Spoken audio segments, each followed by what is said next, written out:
네, 반갑습니다. 오늘 하이델베르크 요리문답 제 10주일이 되겠습니다.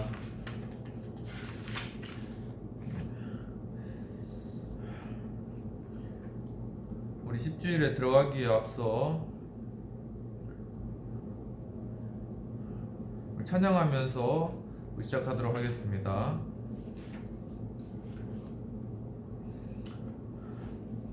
새 찬송가 204장 찬양하도록 하겠습니다. 주의 말씀 듣고서 준행하는 자는 반석 위에 터닫고 집을 지음 같아. 비가 오고 물나며 바람 부딪혀도 반석 위에 세운 집 무너지지 않네. 잘 짓고 잘 짓세 우리 집 잘 짓세 만세 반석 위에다 우리 집 잘 짓세. 기도하고 시작하도록 하겠습니다.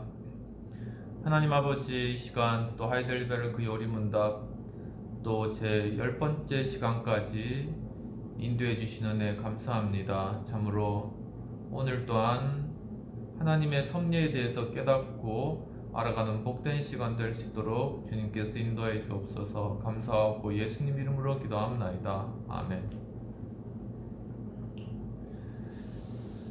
네, 우리 지난 시간에는 하나님 아버지에 대한 고백의 그러한 질문들을 저희들이 다루어 보았습니다. 제26문을 다루었는데요. 제26문에는 만일 당신이 전능하사 천지를 만드신 하나님 아버지를 믿는다고 말한다면 당신은 무엇을 믿는 것입니까? 라는 그러한 질문이 되겠습니다.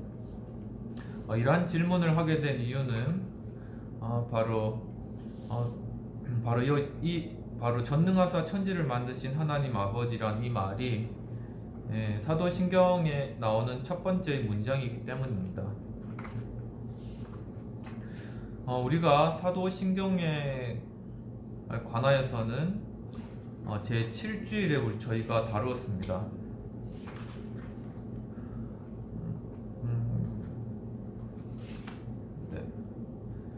제 7주일에 제 23문에서 신앙 고백의 각 항들은 무엇을 말하고 있습니까? 라는 그러한 질문을 하였고요. 그리고 그 전에 22문에서는 그리스도인이 반드시 믿어야 할 것은 무엇입니까? 라는 그러한 질문을 하였습니다. 즉 제 7주일에는 바로 믿음에 관한 문제에 관하여서 다루었습니다.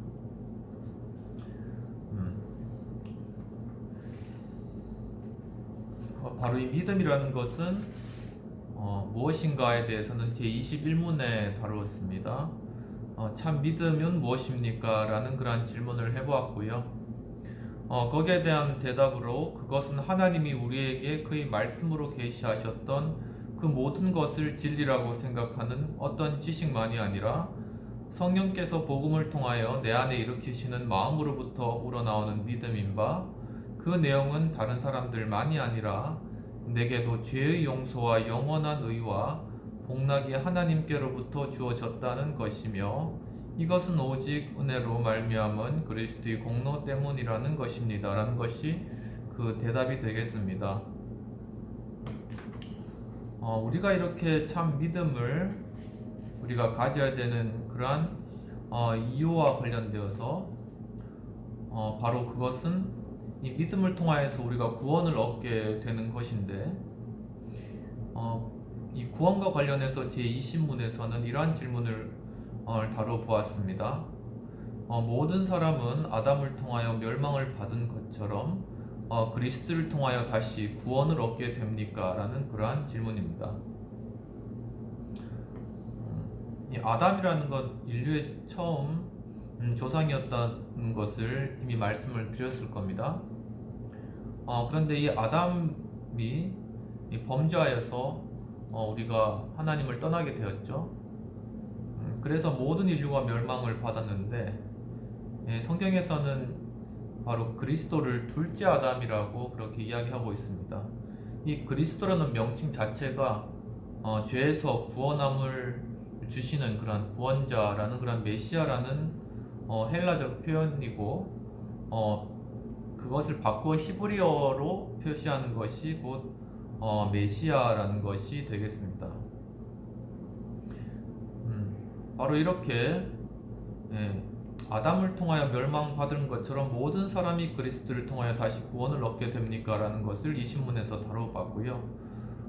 거기에 대한 대답은 아닙니다. 다만 참 믿음을 통하여 예수 그리스도와 연합됨으로써 그의 모든 축복의 은혜를 받아들이는 자만이 그렇게 됩니다. 라는 그러한 대답을 우리가 해보았습니다.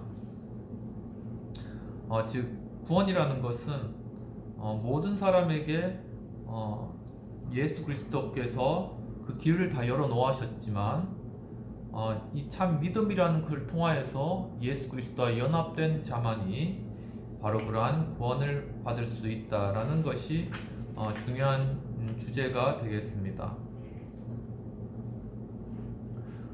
그래서 제22문에서는 그리스도인이 반드시 믿어야 할 것은 무엇입니까? 라는 그러한 질문을 해보았고요. 거기에 대한 대답으로 우리의 일반적이고 의심할 수 없는 기독교적인 신앙의 항목이 전체 속에서 우리에게 가르치는 복음 안에 약속되어진 모든 것입니다. 라고 이렇게 대답을 하였고, 바로 그러한 신앙의 그러한 대상, 우리의 믿음의 핵심, 그러한 것을 바로 신앙 고백이라는 사도신경이라는 것을 통하여서 신앙 고백의 그러한 내용들로 다루어 보았습니다.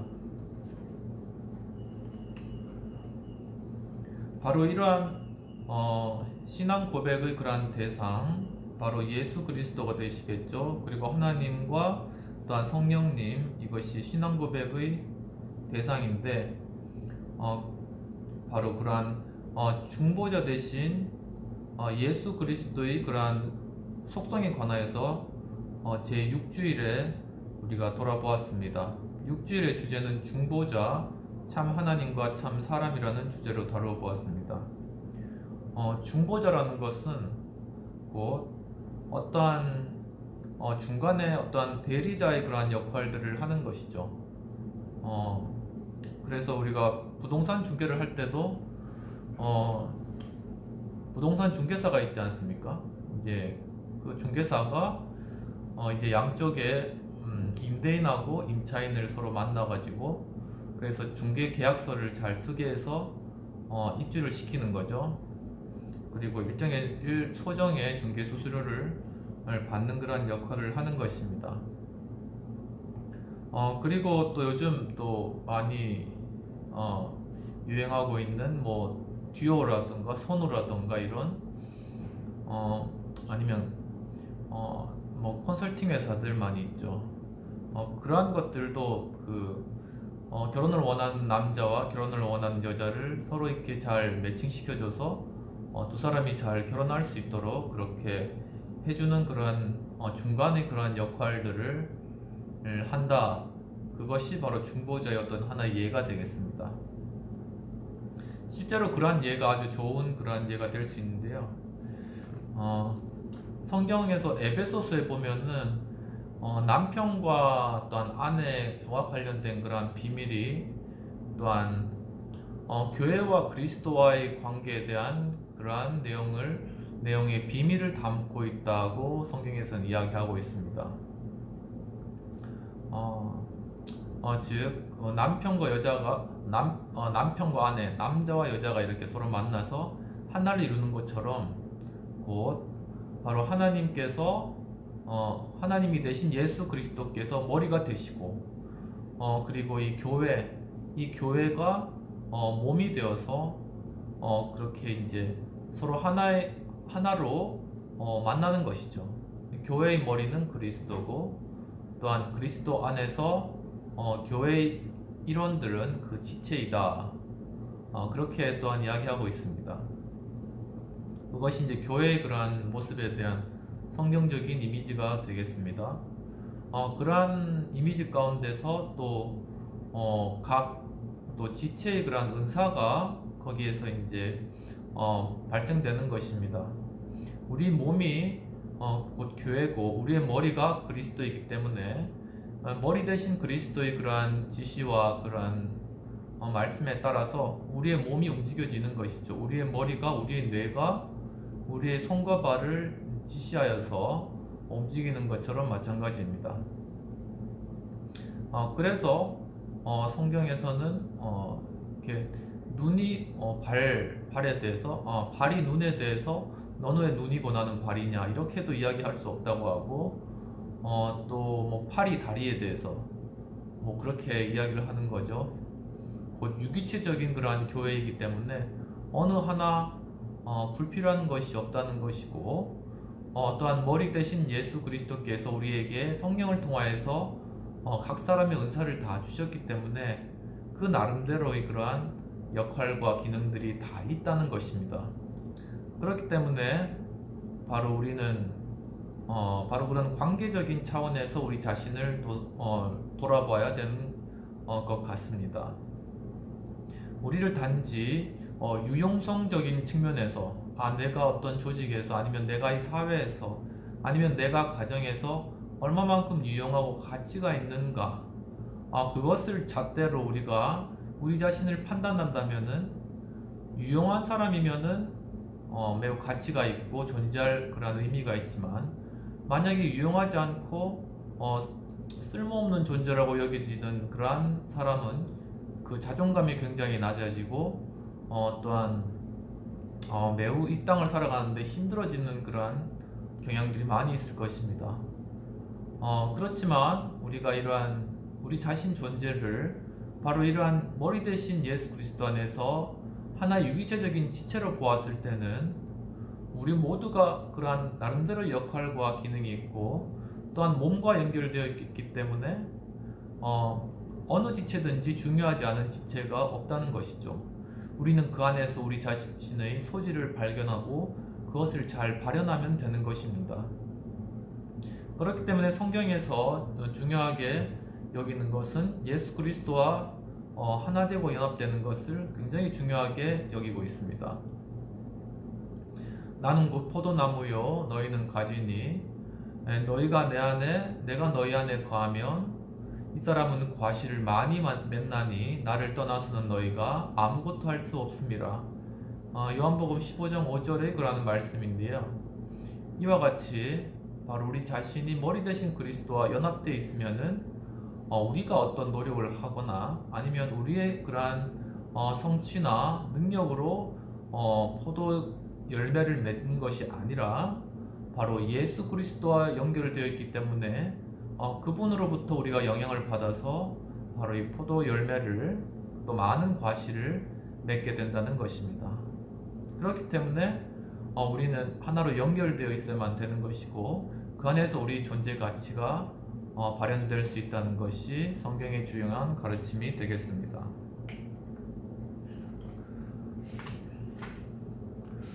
또한 이 중보자에 대해서 그렇다면은 그러한 우리의 중보자는 어떠한 중보자가 되어야 하는 것인가 그러한 질문들을 우리가 또한 해보았습니다.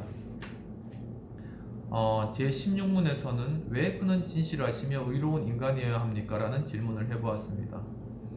여기에 대한 대답으로는 하나님의 의는 죄를 지은 인간의 본성이 죄에 대한 대가를 지불해야 할 것을 요구하시나 스스로 죄인된 자는 다른 사람을 위하여 대신 지불할 수가 없기 때문입니다. 라고 이야기함으로써 바로 모든 인간이 다 죄인이고 바로 이 죄인인 인간으로서는 바로 똑같은 인간의 죄를 대신 질 수가 없다는 그러한 의미가 되겠습니다. 그렇기 때문에 이러한 상황들을 또한 형법에서는 또 연좌제 금지라던가 그래서 뭐 부모의 죄를 자식에게 대신 짊어지게 한다거나 그런 것들 다 금하고 있죠. 죄값을 형법상에는 죄값을 다른 사람이 지어주는 것은 금하고 있는 그러한 상황입니다. 그렇지만 성경에서 바로 진실하시며 의로운 인간, 온전한 선한 인간은 그러한 죄의 대가를 대신 짊어질 수 있다고 이야기하고 있습니다. 그래서 바로 제 18문에서 의롭고 찬 인간이시며 동시에 참 하나님이신 중보자는 누구십니까? 라는 그러한 질문들을 우리가 던져보았습니다. 거기에 대한 대답으로 우리에게 완전한 구원과 의를 선사하신 우리 주 예수 그리스도이십니다. 라는 그러한 대답을 우리가 해보게 되었습니다. 이와 같은 중보자에 관한 내용에 관해서 일단 우리 교재 하이델베르크 요리문답 해설에서는 바로 이러한 중보자에 대한 내용이 첫째로는 하나님 앞에서 인간이 의로운 자로 서기 위해서 정죄된 인간의 죄에 대하여 대가가 지불되어 인간이 죄에서 벗어나야 된다.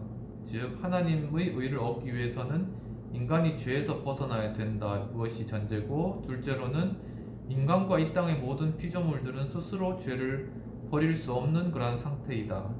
즉 모든 피조물은 죄값을 스스로 처리할 수 없는 그러한 능력이 없는 그러한 존재라는 것이죠. 그러한 것이 전제가 되기 때문에 그의 독생자 예수 그리스도를 통해서 인간의 죄를 속량하는 속죄 제물이 되게 하셨고, 인간과 하나님 삼위 사이에 화목을 위한 중보자가 되게 하셨다라는 것이 책의 중요한 내용이 되겠습니다. 그래서 예수 그리스도가 일의 중보자 되심으로 그러한 것이 법정적인 개념으로는 하나님의 공의로운 법을 성취하게 될 것이고, 또한 하나님의 공의로운 의의 심판 앞에서 멸망되지 않고 구원을 얻을 수 있는 길이 바로 그러한 예수 그리스도를 통하여서 열려지게 되었는데, 이것이 바로 하나님의 은혜, 라틴어로 그라티아다이, 하나님의 은혜라는 그러한 것이라고 나타나 있습니다. 바로 그라티아다이, 하나님의 은혜라고 나타나 있는데요. 종교개혁의 중요한 가치 중에 하나가 솔라 그라티아, 오직 은혜라는 것이 있습니다. 오직 은혜, 오직 믿음, 오직 은혜, 그리고 오직 믿음으로 구원을 얻을 수 있다는 거죠. 또 오직 말씀으로 구원을 얻을 수 있다는 것입니다. 바로 종교개혁 당시에 중세 교회는 면죄부라는 것을 판매했습니다. 그것은 성 베드로 성당을 또한 보수하기 위하여서 모금하였던 건데, 바로 그 면죄부는 돈을 내면은 바로 그 은화를 상자 속에 떨어뜨리는 그 딸랑하는 그러한 소리와 함께 바로 그 연옥에 있었던 그러한 자들의 그러한 죄가 사여지고 천국으로 갈 수 있다는 그러한 것이죠. 바로 그런 것들로 인하여서 연옥에 있는 친척과 부모님들과 자식을 구하기 위하여서 자신의 모든 재산을 다 팔아서 이 면죄부를 사서 은화를 떨어뜨리는 그러한 행위가 중세에 굉장히 많이 행하여졌던 것입니다. 그만큼 중세교회가 많이 타락되어 있었다는 그런 증거이죠. 그러한 것에 대해서 마르틴 루터는 그 면죄부 판매의 잘못을 깨달아 알고 1517년에 비텐브루크 성당 앞에 95개조 반박문을 게시를 하게 됩니다. 그때만 해도 루터는 이제 중세 교회 교황의 권위에 도전할 그러한 생각은 없었고, 단지 잘못된 그러한 상황과 형태만을 그냥 알리고자 했던 그러한 목적이었죠. 그렇지만 그러한 종교개혁의 불길이 전 유럽을 휩쓸므로 말미암아 유럽의 그러한 중세 교회가 막을 내리고 아주 이제는 오직 은혜, 오직 믿음으로 구원을 얻는 그러한 종교개혁의 시대가 열리게 된 것입니다. 그 핵심은 바로 인간의 구원은 오직 은혜로 이루어진다는 것입니다. 로마서에 나타나듯이 오직 믿음은 오직 의인은 믿음으로 말미암아 살리라. 즉, 좀 더 번역을 잘 보면은 믿음으로 말미암는 의인은 살리라라고 그렇게 번역을 되어야 된다는 것이죠. 즉, 우리가 의인이 될 수 있다는 것은 바로 행위가 아니라 믿음이고, 바로 그러한 믿음이 있을 때 오직 믿음으로 구원에 이를 수 있다라는 것이 종교개혁의 중요한 그러한 핵심적인 내용이 되겠습니다. 그 이후에 또한 루터를 따라서 칼빈과 또 쯔빙글리와 유명한 종교개혁자들이 그 사회를 바꾼 그러한 놀라운 일들이 많이 일어났고, 또한 그것을 인하여서 30년 전쟁과 같은 그러한 아주 그러한 장기간의 그러한 전쟁들도 일어나서 결국은 이 종교개혁의 물결이 유럽 내에서 합의를 보게 되는 것이죠. 그래서 독일 내에서 또한 개혁교회를 따르는 그러한 성주들과 또한 중세교회를 또한 따르는 성주들로 나누어져서 그렇게 서로 합의를 본 그러한 협약이 아주 유명한 협약이 있습니다. 지금 잘 생각이 나진 않는데, 예. 바로 이러한 예수 그리스도는 완전한 의의 충족과 또한 중보자가 되시는 것입니다. 제 12문으로 돌아가 보면은 이러한 질문을 우리가 던져보았습니다. 하나님의 공의로우신 심판에 따라서 현세적이며 영원한 징벌을 얻게 된 우리가 어떻게 이런 벌을 면하고 다시 은혜에 들어갈 수 있습니까? 그에 대한 대답으로는 하나님은 그 의가 충분히 이루어지기를 원하십니다. 그러므로 우리 자신을 통해서든 또는 다른 사람을 통해서든 죄에 대해 완전한 대가를 치루어야 한다는 것입니다. 즉, 인간의 죄값으로 인하여서 인간은 공의로우신 심판을 받게 되고, 바로 이러한 영원한 징벌을 받게 된 우리의 상태를 우리가 벗어나기 위해서는 우리의 모든 죄악이 다 사하여져야 바로 그 하나님의 은혜의 장중으로 들어갈 수 있다라는 그러한 내용이 되겠습니다. 바로 이러한 것이 우리 인간이 가지고 있는 숙명이고, 또한 그것으로 인하여서 우리 마음에 초조함과 불안과 또한 좌절과 또한 슬픔과 고통, 아픔, 애통, 이러한 모든 것이 바로 하나님을 떠난 인간이 처해 있는 그러한 상황이 되겠습니다. 바로 하이델베르크 요리문답은 바로 그러한 인간의 상황을 먼저 깨닫고 알아야 한다는 그러한 것이 중요한 전제로서 깔려있는 그러한 교리가 되겠습니다. 바로 제3문에서는 당신은 어디서 죄로 인한 비참함을 알 수 있습니까? 라는 그러한 질문을 던져보았고, 하나님의 말씀인 율법에서입니다. 라는 그러한 대답을 하였습니다. 이제 여러분들 다 생각이 나시겠죠? 이제 몇 번 반복을 하니까 아마 생각이 나실 것입니다. 하나님의 율법은 무엇일까요? 네. 하나님의 율법은 구약에 나와 있다 그랬죠. 구약에서 많은 그런 율법들이 나와 있고 십계명도 나와 있습니다. 그런데 그러한 율법을 요약하면 무엇이라고 했나요? 바로 하나님을 사랑하고 내 이웃을 사랑하라는 이 두 가지 계명으로 요약된다고 말씀드렸습니다. 바로 그것이 예수님께서 니고데모와의 대화 가운데 구약의 모든 성경, 그 당시에는 구약 성경만 있었기 때문에 모든 가르침의 전제가 구약이었죠. 바로 그러한 구약 성경의 핵심이 하나님을 사랑하고 이웃을 사랑하라는 바로 이 계명으로 다 합치된다고 설명을 해 주셨습니다.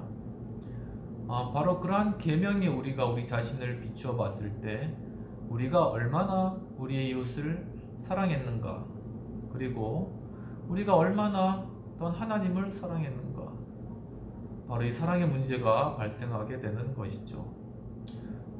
우리가 여러 가지 종류의 사랑이 많이 있습니다. 에로스적인 사랑, 남녀간의 사랑이 되겠습니다. 그리고 필리아적인 사랑, 또 친구 간의, 형제 간의 그러한 사랑이 되겠습니다. 근데 성경에서 이야기하고 있는 것은 바로 아가페적인 사랑을 이야기하고 있는 것이죠.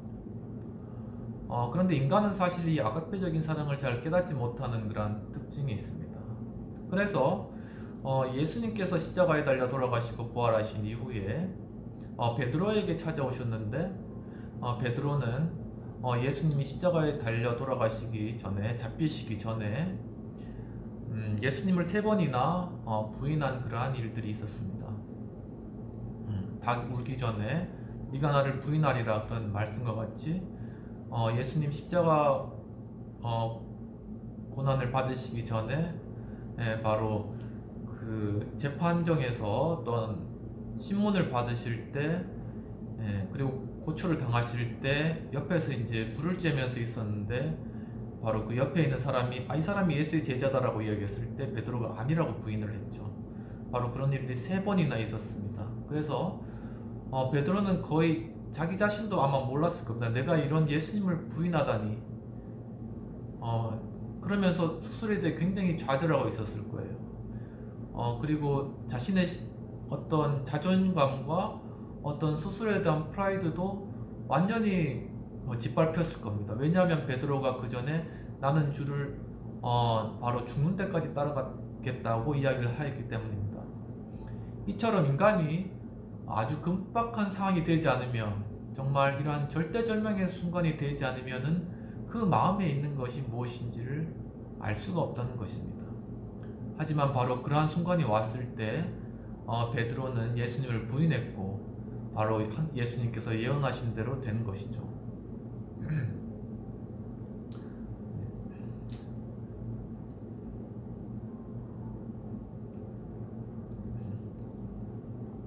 그렇지만 예수님은 자신을 배반한 그런 베드로를 다시 찾아오셨습니다. 바로 갈릴리 바다에서 베드로가 원래 자신의 직업이었던 어부로서 거기 고기 잡고 있는 바로 그 현장에 다시 오신 것이죠. 그래서 베드로가 힘겹게 밤이 새도록 고기를 잡고 있었습니다. 그런데 예수님께서 그물을 저기에 던져라, 그렇게 이야기하니까 그물을 던졌는데 고기가 엄청 잡힌 거죠. 그러니까 베드로가 이제 그 예수님인 걸 알았는 겁니다. 그래서 예수님 앞에 엎드려서 주님, 저는 죄인입니다. 저를 떠나소서, 이렇게 고백을 하게 되었습니다. 바로 이 순간이 인간이 스스로의 죄를 인식하는 바로 그러한 시간인 것입니다. 이때 인간은 스스로의 그러한 프라이드와 자존감을 다 내려놓고 자신의 비참함을 온전히 인정하면서 바로 자신을 다시 찾아온 예수 그리스도를 맞이하게 되는 것입니다. 이것이 바로 우리의 죄로부터 떠나 구원을 이루는 과정의 가장 단면을 보여주는 그러한 예가 되겠습니다. 그때 예수님께서 베드로에게 질문하십니다. 네가 나를 사랑하느냐? 그런데 베드로는 내가 주를 사랑하시는 줄 주께서 아시나이다, 이렇게 대답을 합니다. 이제는 베드로도 모르겠다는 거죠. 내 마음에 과연 주를 사랑하는지 아닌지 나도 잘 모르겠다. 내 마음은 오직 주님만이 아신다, 라고 그만큼 겸손하게 된 것입니다. 그때 예수님께서 내 양을 먹이라, 그렇게 이제 대답을 하십니다. 바로 이렇게 3번 질문을 하십니다. 그런데 그때 이제 중요한 그런 사실 중에 하나가 원어상으로 예수님께서 베드로에게 말씀하신 것은 네가 나를 사랑하느냐 했을 때는 아가페의 사랑을 이야기를 하셨습니다. 그 절대적인 사랑,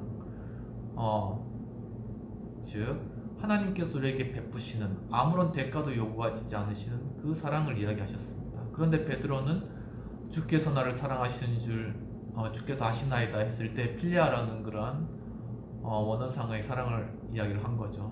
그처럼 인간은 바로 그러한 절대적인 사랑에 대해서는 알래야 알 수 없는 그러한 존재라는 것입니다. 바로 그것은 하나님께서 계시해 주셔야 되고 성령께서 그것을 깨닫게 해주셔야 되고 그 진정한 사랑으로 말미암아 그 마음이 변화가 이루어졌을 때 바로 이러한 참된 믿음이라는 것이 시작되게 되는 것입니다. 바로 믿음의 작은 씨앗이 심겨나는 것이죠. 참 놀라운 그러한 과정이 아닐 수가 없습니다. 바로 이러한 아가페적인 주님의 영원하신 사랑에 우리 자신을 비추어 보았을 때 과연 내가 그러한 사랑으로 내 이웃을 사랑하였는가? 하나님을 사랑하였는가? 바로 그 영원하신 사랑의 관점에서 본다면 인간은 결코 이웃을 사랑한 적이 없고 도리어 미워하고 증오하고 또한 해를 가하는 그러한 악한 비참한 그러한 존재라는 것을 깨닫게 해주시기 위해서 바로 우리에게 이러한 질문을 하시는 것입니다. 제5문에 나타나 있네요. 당신은 이 모든 것 율법을 완전하게 지킬 수 있습니까? 그러한 것에 대한 대답으로는 지킬 수 없습니다. 왜냐하면 나는 본성적으로 하나님과 이웃을 미워하는 악한 경향에 빠져 있기 때문입니다. 라는 그러한 대답을 해 보았습니다.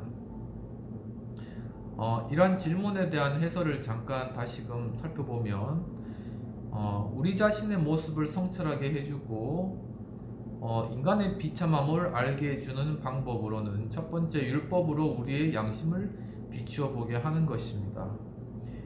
율법에 명시된 하나님의 저주를 우리 각자에게 적용하는 일입니다. 그럴 때 율법에 상응하지 못한 자신의 모습을 고백할 수밖에 없고 작아진 무능한 자기를 느끼게 됩니다. 바로 베드로가 바로 이러한 예수님의 십자가의 고통과 죽음, 부활하심 이러한 모든 일련의 과정 그리고 다시금 부활하신 주님께서 다시금 찾아오신 그러한 일련의 과정들을 통하여서 바로 이러한 스스로의 그러한 비참한 상태를 인식하고 거기에서 하나님의 사랑을 깨닫고 이제는 정말 부활하신 그 예수님을 믿음으로 받아들이게 된 것이죠. 그래서 정말 예수님께서 승천하시고 난 이후에 바로 수제자, 예수님의 수제자로서 많은 일을 그러한 행하는 놀라운 일들을 이루었고 결국 십자가에서 순교하게 되었는데 전승에 따르면은 예수님과 같이 똑바로 십자가에 못 박힐 수 없어서 바로 거꾸로 십자가에 매달려서 순교했다는 그러한 전승이 전해져 내려오고 있습니다. 결국 우리가 다시금 하이델베르크 요리 문답을 하는 본래의 목적으로 다시 돌아가 보면 제 첫 번째 주일에서 우리가 다루었던 것 같이 인생의 유일한 위로가 어디에 있습니까? 라는 그러한 의미가 되겠습니다. 바로 이러한 질문과 관련해서 우리가 많이 생각해 보았지만은 참으로 인간이 그 위로